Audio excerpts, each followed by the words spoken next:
JB 타임즈. 더마카와 시선 집중의 문을 열겠습니다. 어서 오세요. 네, 안녕하세요. 더마카입니다. 이동숙 님이 오늘도 어김없이 기다려지는 방송이라고 하셨는데요. 네, 기다려주셔서 감사합니다. 8806 님이 만우절이네요. 옛날에는 친구들끼리 장난도 치고 그랬는데 요즘엔 그런 여유도 없는 것 같아요. 진짜 갈수록 만우절을 즐기는 분위기가 좀 줄어드는 것 같지 않아요? 네. 그렇죠. 워낙 이제 이게 세상세례가 팍팍해지다 보니까 거짓말했다가 오히려 이제 그게 더 큰 화를 부르는 뭐 이런 측면이 좀 있어서 그런 거예요. 옛날에 정말로 거짓말 많이 했는데. 아, 그러세요? 네. 어떤 거짓말 하셨나요? 만우절에 거짓말 했다는 게 거짓말이에요. 네, 아무튼 요즘 여유가 없는 삶을 살고 계신 우리 촌철님들을 위해서 그런 여유를 좀 느끼시라고 네. 만우절 같이 커피 쏩니다. 거짓말 아니고요. 진짜예요. 오늘 문자 참여하시는 분들 중에 30분 뽑아서 오. 커피를 드리겠다고 지창욱 PD님이 지금 말씀하셨습니다. 그렇게 얘기를 하면 그건 왜 거짓말이지. 무슨 뭐가 지창욱 거짓말이야? PD야. 지창욱 PD는 목소리만 지창욱 PD. 지창욱 씨 닮았다고 주장하는 PD라고 표현을 해야지. 네, 목소리만 지창욱 닮았다고 촌철님들이 평가해 주시는 네. PD님이 쓰는 거고요. 커피는 진짜예요, 여러분. 더마카는 거짓말하지 않습니다. 네. 자, 갑자기 또 뜬금없이 웬 또 커피. 문자 참여하시는 분들이니까요. 50원의 유료 문자, 또 긴 문자는 100원의 정보 이용료가 들어갑니다. 샵 네. 8001 열려 있습니다. 유튜브 댓글 다시면 안 되고요. 문자 참여해 주세요. 네. 자, A스타인 것이죠.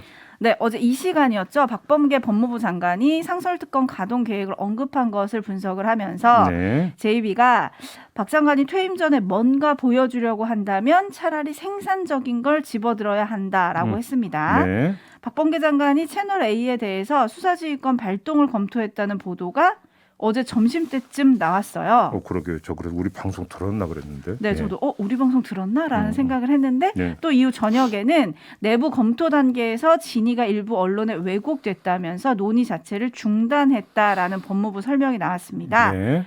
결국 박 장관이 꺼내들 카드는 없는 건가요? 뭐 이게 이제 끝이라고 한다면 그렇게 되겠죠. 근데 어제 아무튼 저는 이제 제 취지는 그거잖아요.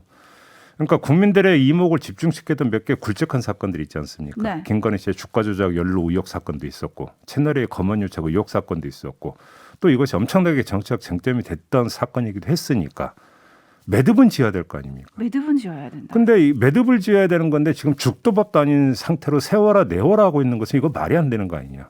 어떻게든 뭐가 됐는지 무혐의 종결 처리를 하든 아니면 기소를 하든 수사 결과를 내놓든 뭐가 되든지 간에 결론을 봐야 되는 거 아니냐로 취지의 말씀이잖아요. 그렇죠. 이건 누구나 할 수 있는 이야기지 않습니까? 네. 그러면 그걸 위한 방법이 뭐냐? 여기서 이제 접근에 들어가면 되는 거잖아요. 근데 지금 JB가 매듭을 얘기를 하셨는데 오늘 아침 조간들을 쭉 보니까 일부 언론들은 오히려 채널A 사건 같은 경우는 11번째 무혐의 종결 보고가 올라갔지만 박범계 장관이 매듭을 안 지어주는 것처럼 썼던데요. 근데 그건 박범계 장관이 아니라 이제 해당 지검장, 네. 검사장이 이제 매듭을 안 지어주는 거고, 물론 이제 그 지검장들이 매듭을 안 지어주는 이유가 또 위를 바라보기 때문이라고 이제 그렇게들은 이제 보겠죠. 네. 그런데 제가 이제 드리는 말씀이 그거예요. 그러면 차라리 거기서 확실하게 끊든지 아니면 매듭을 지어주지 못하는 이유가 있다. 예를 들어서 지금 채널의 검언 유착 의혹 사건 같은 경우는 이른바 한동호 검사의 핸드폰. 네. 그게 문제라고 한다면 그러면 그걸 풀 수 있는 방법을 차라리 어떻게 찾든지. 그렇죠. 도가 되든 뭐가 되든 뭐를 좀 택해야 될 거 아닙니까? 네.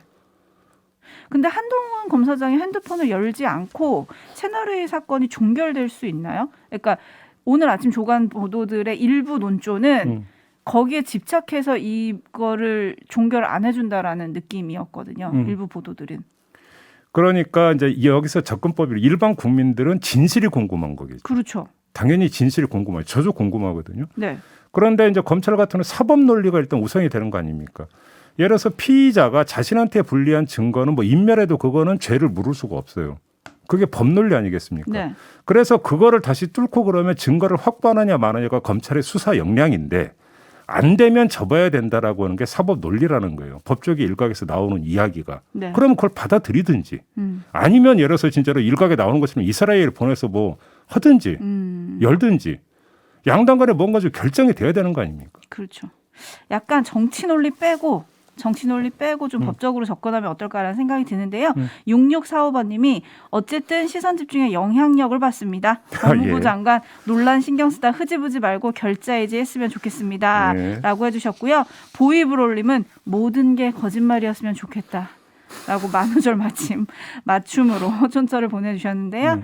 아무튼 지켜봐야 될 것 같습니다. 계속 시선 집중해야 할 것 같고요. 예. 뉴스와 분석이 함께하는 JB타임즈 오늘 주목할 뉴스들 챙겨드리겠습니다. 첫 번째 뉴스는 어떤 건가요? 인수위 기획조정본과 추경호 관사가 이 추경 국회 제출을 윤석열 정부 출범 후에 하겠다 이렇게 어제 공식적으로 밝혔습니다. 큰 틀에서 추경은 인수위원회가 주도적으로 작업하고 실무적인 지원은 재정당국에서 받겠다 이렇게 말하면서 이런 입장을 밝혔는데요. 여기에 덧붙인 말 한번 좀 들어주시죠. 추경에 관련 작업은 인수위에서 하고 제출은 윤석열 정부 출범하고 제출을 할 겁니다. 그래서 이 추경 작업의 방향, 내용, 규모, 제출 시기 등등은 오롯이 윤석열 정부에서 결정하고 진행한다. 그러니까 현 정부의 의사 결정에 책임지는 분하고 상의를 받고 그분이 협조를 하면은 되고 안 되고 이런 문제가 아니다 하는 겁니다. 여기서 그분 홍남기 경제부총리 맞죠? 여기서 이제 의사 결정을 책임지는 분이기 때문에 뭐 대통령을 뜻할 수도 있겠는데, 근데 추경하니까 일단은 먼저 이제 홍남기 경제부총리로 한정을 해서 한번 이야기를 해봅시다. 네. 자, 궁금한 건 이 발언이 나오기까지의 과정 아니겠습니까? 인수위원회가 밀어붙였지만 역시 홍남기의 벽이 너무 두터워서 결국은 시간차를 두기로 결정을 본 건지, 네. 아니면 애당초 홍남기의 벽을 우회하려고 한 건지, 일단 이게 궁금한데요. 인수위에서 그 전에 나왔던 이야기를 보면 현 정부에서 빨리 추경을 제출했으면 좋겠다라는 입장 밝힌 바가 있지 않습니까? 네. 이렇게 놓고 본다면 역시 홍남기의 벽이 또 가로막혔나? 이런 추측을 할 수도 있게 되는 거죠. 아니겠습니까? 아무튼 이거저거 다 떠나서 홍남기 부총리는 정권 교체의 바람에도 먼저 눕지 않았다. 뭐 이건 일단 간접적으로 확인이 됐다. 이렇게 어허. 봐야 되는 거 아니겠습니까? 네. 근데 그렇다고 해서 제가 지금 칭찬하려고 이 말씀 드리는 게 아닙니다. 홍남기 부총리의 논리는 회계 논리 아니겠습니까? 네. 회계 논리만 좀 보지 말고 민생 논리 좀 봐라. 제가 민생. 입이 부르터도록 얘기해서 더 이상 말씀 안 드리겠는데요. 네. 아무튼 이거는 제대로 쳐다보질 않고 회계 논리에만 지금 그 거의 뭐 모든 게 사고가 여기에 집중돼 있다. 뭐 이 이야기를 다시 안 할 수가 없는 거죠. 네, 뭐 일부에서는 지방선거를 염두에 둔 거 아니냐, 문재인표 추경이 아니라 윤석열표 추경으로 온전히 만들기 위한 게 아니냐 이런 정치적인 해석을 하기도 하던데요. 촌철님들 평가가 엇갈리네요. 미르킴님 당연한 거 아닙니까? 라는 의견. 반면에 김동준님은 추경호는 추경하라 라는 구호를 올려주셨고요. 너무 그건 아재식 아닌가? 또 JB 맞춤이잖아요.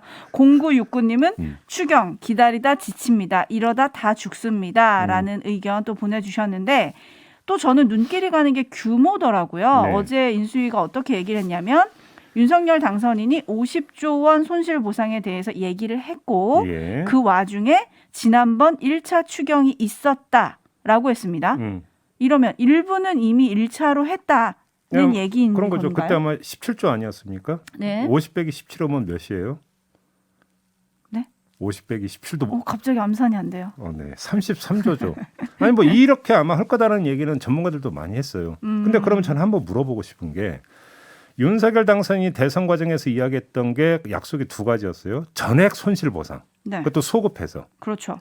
1번, 2번 생활지원금 300만 원, 아이고 1000만 원 이거였잖아. 그러면 이 두 가지 약속을 모두 실현하는데 33조로 될까요? 그러니까 물론 17조의 그 지원금 300만 원이 포함이 됐으니까 1000만 원이 아니라 700만 원이라고 계산을 하는 게 맞겠죠. 네. 그럼 아무튼 700만 원이라 하더라도 지원금 700만 원과 전액 손실 보상이 33조로 가능할까? 안 될 것 같은데요, 제가 볼 때.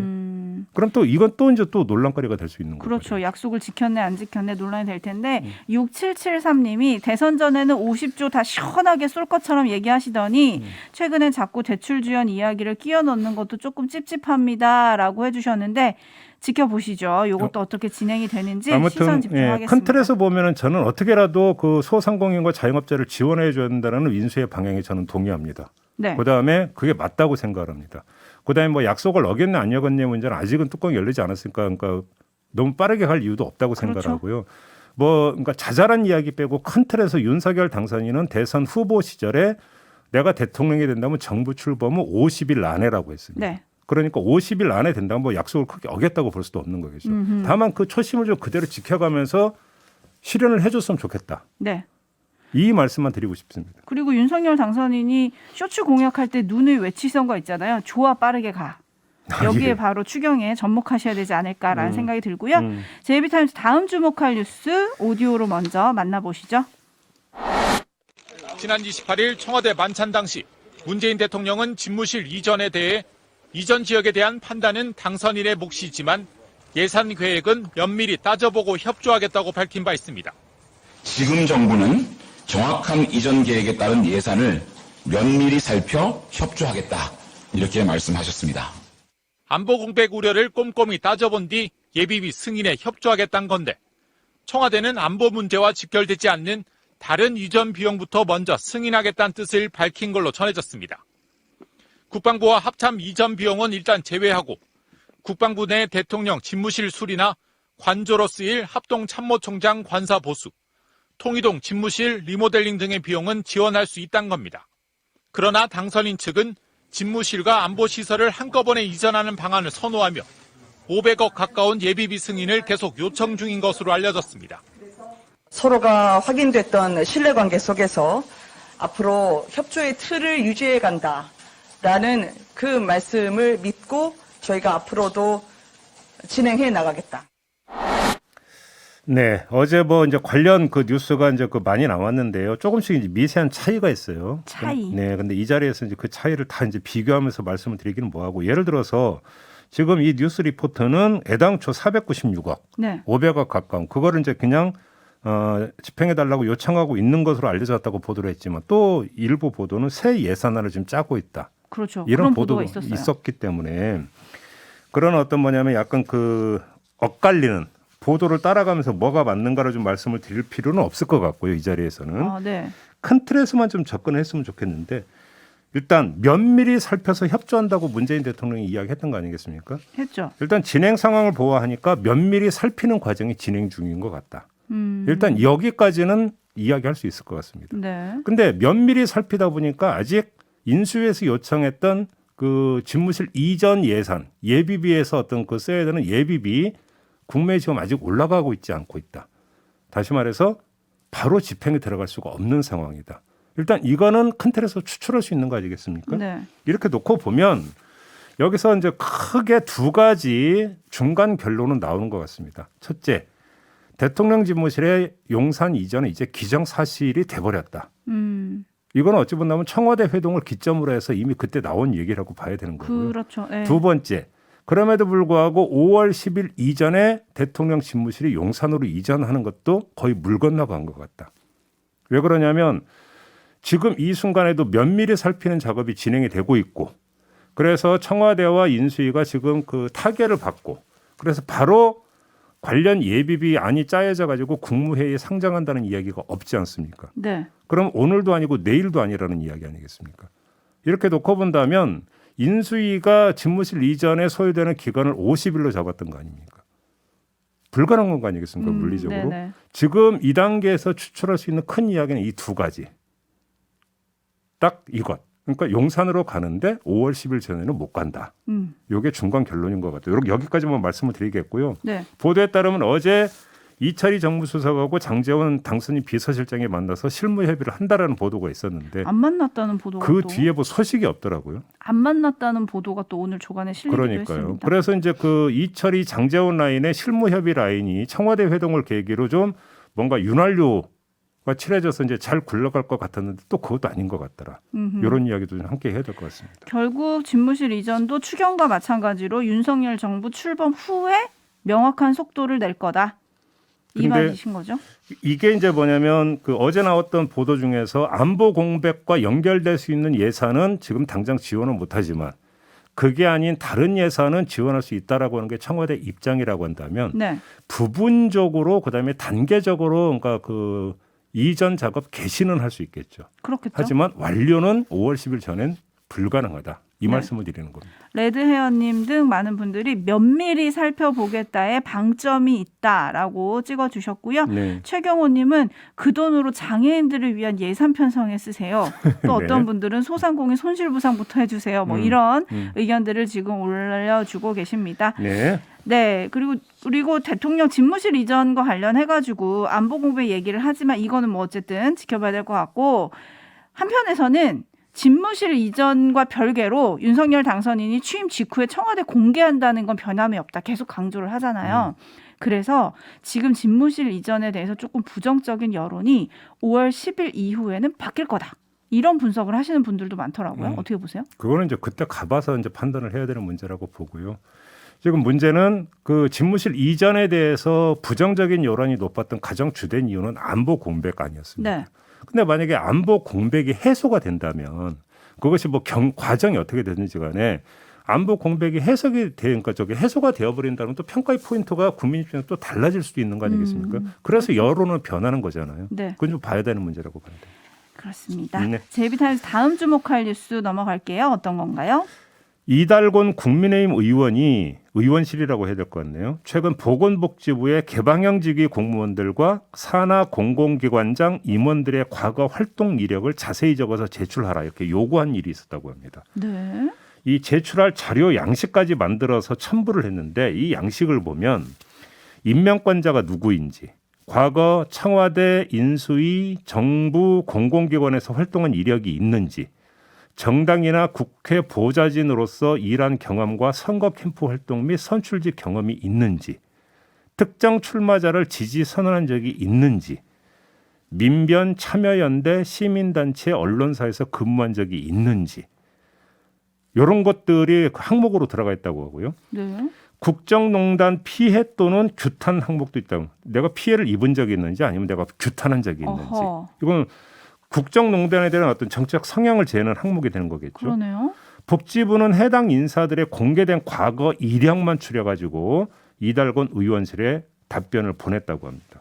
데이지님 블랙리스트다. 올라나이즈님 또 블랙리스트인가요? 라고 해주시는데 일종의 블랙리스트 아닙니까? 이런 거는? 뭐 그런 지적이 당연히 따라붙을 수 있죠. 그러다 보니까 이달곤 의원은 보좌진이 현황 파악을 해보려고 요청한 자료로 저희 의사와는 전혀 관계가 없다 이렇게 해명을 했다고 합니다. 보좌진이 했다고요? 네. 근데 이건 좀 확인해 봐야 되는 사항 아니겠습니까? 네. 눈여겨볼 점은 최근에 지금 이걸 요구를 했다라는 그 최근인데요. 네.